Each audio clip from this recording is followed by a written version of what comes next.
next questions is from BD underscore. Do you have internal builds which already are running in multi-process model with a bunch of things broken, I imagine, or has not quite gotten that far yet?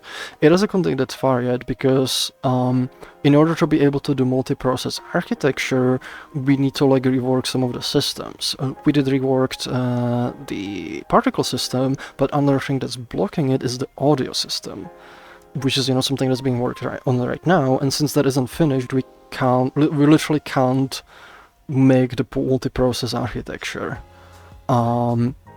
Usually when we develop things, like, we're pretty, like, you know, down to the wire. So like once we have internal builds, like, you will hear about it. We post in devlogs, you know, we will be talking about it, you know, on our streams, like, you know, stuff like this.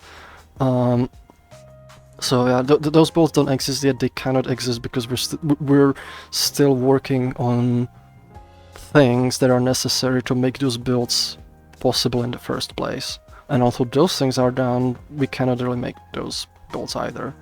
It's also like doesn't make much sense because, like, you know, if you're like focusing full time on like making the audio engine, we're gonna be focusing on that. We're not gonna be, you know, jumping back and forth between different tasks because that's very inefficient.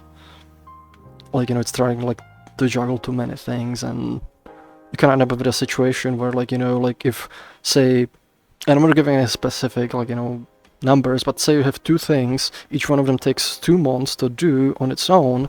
If you try to do both of them at once, like switching back and forth, maybe each one of them now takes 5 months.